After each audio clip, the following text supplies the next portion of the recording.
Bonjour, une question. Y a-t-il dans la Bible un personnage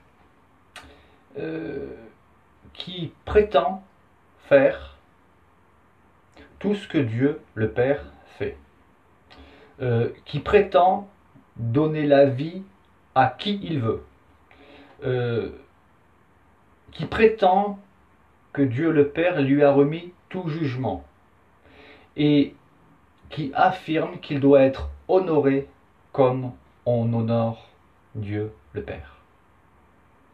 Alors comme je découvre chaque jour davantage qu'il y a des spécialistes, enfin qui s'autoproclament spécialistes pour nous enseigner à nous, les chrétiens, ce que la Bible enseigne, voilà, je vous pose cette question, je vous laisse un petit temps de réflexion. Alors vous pouvez faire des recherches, mais attention, je ne parle pas de fous, parce que bien évidemment il y a eu des fous qui ont dit je suis Dieu, qui sont proclamés même être Messie, etc. Non, moi je parle de personnages bibliques. D'ailleurs, une autre question. Quel est le plus grand prophète de l'Ancien Testament? Je vous laisse comme ça un peu de temps pour réfléchir aux précédentes questions que je vous ai posées. Quel est le plus grand des prophètes de l'Ancien Testament? Alors, Abraham, le roi David, Moïse. Oui, on pourrait répondre Moïse. Moïse était la référence. Eh bien non, ce n'était pas Moïse. Et de la bouche même de Jésus, nous apprenons que le plus grand prophète, et je dirais même le personnage le plus important qui est né de femme, c'est Jean le Baptiste. Vous voulez une preuve? Allons-y. Nous pouvons lire dans Matthieu chapitre 11 à partir du verset 7, Jésus qui va questionner la foule à propos de Jean-Baptiste. Comme il s'en allait, Jésus se mit à dire à la foule au sujet de Jean, et c'est Jean le Baptiste, c'est bien de Jean le Baptiste dont il est question, qu'êtes-vous allé voir au désert? Jean-Baptiste prêchait dans le désert. Un roseau agité par le vent? Mais qu'êtes-vous allé voir? Un homme vêtu d'habits précieux? Voici, ceux qui portent des habits précieux sont dans les maisons des rois. Qu'êtes-vous donc allé voir? Un prophète? Oui, vous dis-je, et plus qu'un prophète. Car c'est celui dont il est écrit, voici j'envoie mon messager devant ta face pour préparer ton chemin devant toi. Je vous le dis en vérité, parmi ceux qui sont nés de femmes, il n'y en a point paru de plus grand que Jean-Baptiste. Donc c'est bien Jean-Baptiste, le plus grand personnage. Voilà, ça vous a laissé un peu de temps de réflexion. Alors est-ce que vous avez trouvé quel est le personnage qui fait tout ce que le Père fait, qui donne la vie à qui il veut, à qui le Père a remis tout jugement et qui doit être honoré, c'est écrit noir sur blanc, comme on honore le Père. Alors, vous l'avez peut-être deviné, mais il s'agit bien de Jésus. Et ce n'est pas Paul, puisque certains disent que Paul c'était un faux, c'était pas un vrai disciple de Jésus. Alors, ce qui est paradoxal, c'est que les mêmes qui disent que Paul était un faux apôtre, un escroc, d'après les propos, n'hésitent pas à citer les propos de l'apôtre Paul pour nous enseigner à nous que Jésus-Christ n'est pas Dieu parmi nous. Voilà. Donc c'est bien Jésus qui a exprimé ce que je viens d'affirmer. Et nous allons donner la parole à Jésus, dans sa parole. Donc dans la parole écrite que nous avons et qui nous rapporte les propos de Jésus, et ne me dites pas que ce n'est pas des vrais propos, parce que vous utilisez justement les propos de Jésus pour essayer de nous enseigner à nous ce que Jésus a vraiment voulu dire, comme la dernière vidéo que j'ai vue, où un musulman veut nous expliquer ce que signifie lorsque Jésus dit « Moi et le Père, nous sommes un ». Je m'occuperai de cette vidéo en temps voulu. En attendant, je vais vous poser d'autres questions et je vous souhaite bon courage pour apporter des réponses bibliques, pas des suppositions. Donc je vais vous lire un texte. Le contexte de ce texte, qui est très important, c'est que Jésus venait de guérir un homme qui était malade depuis 38 ans. Voilà. Et lui-même ne connaissait pas l'identité de celui qui l'avait guéri, donc les religions cherchaient à savoir qui était ce personnage qui a osé guérir un homme qui était malade le jour du sabbat. Et finalement, Jésus est allé à la rencontre de cet homme qui a été guéri, puis il s'est présenté comme étant Jésus. Et donc à partir du verset 15, justement, nous lisons « Cet homme s'en alla », donc celui qui avait été guéri, et annonça aux Juifs, donc les religieux, que c'était Jésus qui l'avait guéri. C'est pourquoi les Juifs poursuivaient Jésus, parce qu'il faisait ces choses le jour du sabbat.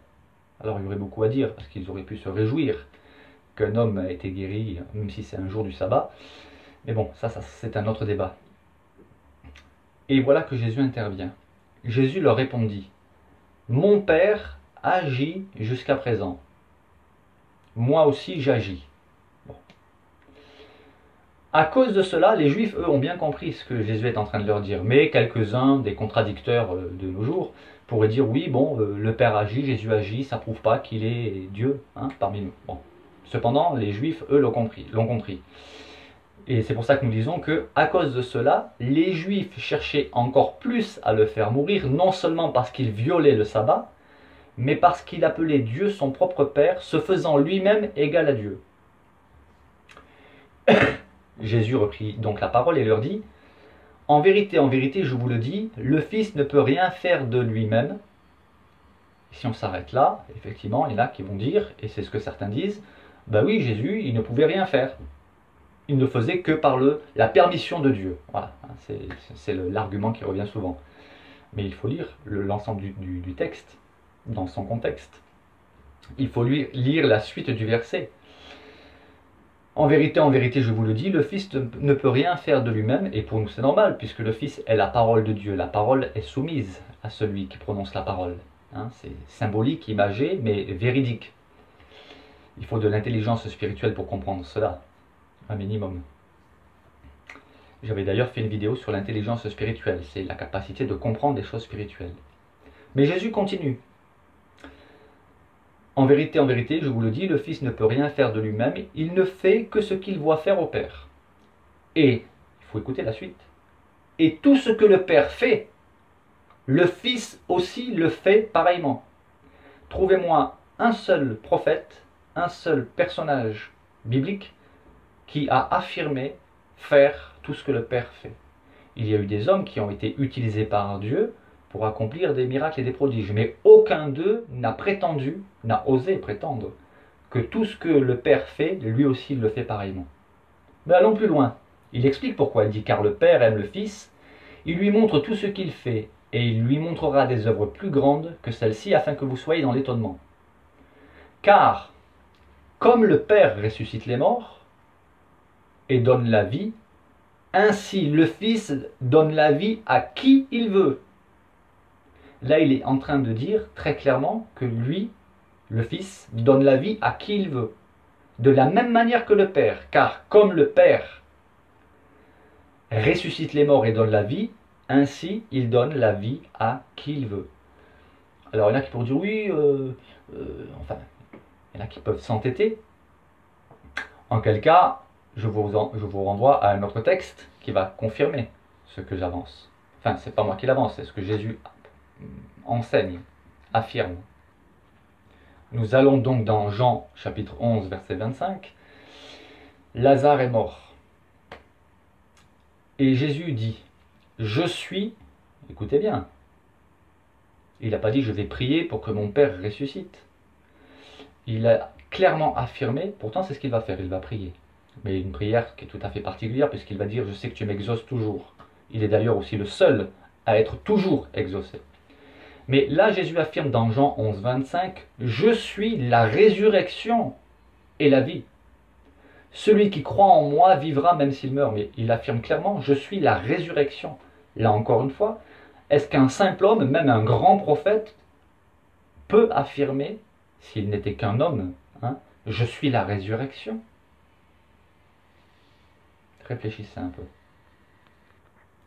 Nous revenons donc dans Jean, chapitre 5, verset 21, où Jésus dit « Car comme le Père ressuscite les morts et donne la vie, ainsi le Fils donne la vie à qui il veut. » Il va plus loin. « Le Père ne juge personne, mais il a remis tout jugement au Fils. » Là encore, trouvez-moi un homme, un prophète, qui a pu prétendre, affirmer que Dieu, le Père, lui a remis tout jugement. Il n'y a que Jésus qui a affirmé cela. Mais allons plus loin. Il explique pourquoi. Le Père ne juge personne, mais il a remis tout jugement au Fils. Pourquoi? Afin, tenez-vous bien, soyez attentifs, et je souhaite bien du courage pour essayer de m'expliquer que ce verset ne dit pas ce qu'il est en train de dire. Afin que tous honorent le Fils comme ils honorent le Père. Là encore une fois, quel est l'homme, le prophète, le grand prophète, qui a pu affirmer ou qui a demandé qu'on l'honore, lui, comme on honore Dieu, le Père, afin que tous honorent le Fils comme ils honorent le Père. Et Jésus va plus loin. Celui qui n'honore pas le Fils n'honore pas le Père qui l'a envoyé. C'est-à-dire celui qui n'honore pas le Fils comme il honore le Père, celui qui n'honore pas le Fils n'honore pas le Père. Il pêche. C'est pas plus compliqué que cela. Donc je vous souhaite bien du courage pour venir m'expliquer ce que signifie ce verset selon vous. En fait, il n'a pas besoin de grandes explications. Il suffit simplement d'accepter ce que le texte dit. Nous, chrétiens, nous honorons le Fils comme nous honorons le Père, car le Fils est Dieu. Et ça, je l'avais démontré. J'attends toujours la réfutation d'ailleurs. Une réfutation biblique, hein, parce que des réfutations du style oui, tes arguments ne sont pas des arguments, ce n'est pas une réfutation, c'est du blablatage, c'est des paroles en l'air, ce n'est pas une réfutation. Je vous montrerai ce qu'est une réfutation, je vais m'en occuper prochainement sur un thème très particulier. Mais essayez d'expliquer, montrez-moi un prophète, aucun prophète, puisque les prophètes par définition sont de simples hommes, ne peut réclamer qu'on l'honore comme on honore Dieu. Sauf Jésus. Parce que dans Jean, chapitre 1, les versets 1 à 14, c'est plus que clair et limpide, sauf pour ceux qui veulent s'obstiner à rejeter cette vérité. La parole était avec Dieu, et la parole était Dieu, et la parole a été faite chair. C'est clair comme de l'eau de roche. Sauf pour ceux qui s'obstinent. Alors à présent, je vous souhaite bien du courage. Je m'adresse ici aux détracteurs, à ceux qui s'attaquent à la Bible, l'utilisent, l'instrumentalisent, veulent nous enseigner à nous. Je suis curieux de voir avec quelles vont être les pirouettes que vous allez utiliser pour essayer de nous démontrer que ces versets n'affirment pas la divinité de Jésus-Christ. En fait, le grand problème, l'énorme problème, l'immense problème de ceux qui font des vidéos pour nous enseigner, c'est que finalement, ils se sont intéressés à la Bible, non pas pour y découvrir ce qu'elle enseigne dans son ensemble, mais uniquement pour y piocher ce qu'ils veulent, ce qu'ils veulent piocher, pour faire dire à la Bible ce qu'elle ne dit pas, et pour la faire coller à leur conception divine, leur conception à eux, hein, de la divinité. Et c'est là qu'est le problème.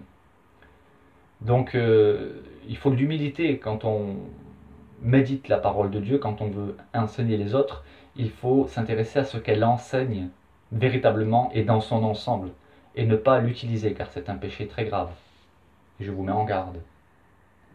Alors à présent, bien, je vais attendre les réfutations, si réfutation il y a, parce que je vous souhaite bien du courage.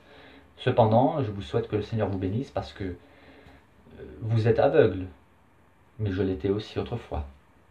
J'étais pas religieux, mais j'étais aveugle, jusqu'au jour où le Seigneur m'a ouvert les yeux. Et il est puissant pour ouvrir les yeux des aveugles physiques, mais aussi surtout des aveugles spirituels. Alors c'est mon souhait, ma prière sincère pour vous, que vraiment Dieu vous bénisse, qu'il vous visite, qu'il vous ouvre les yeux afin que vous puissiez contempler la beauté de l'évangile de Jésus-Christ. Amen.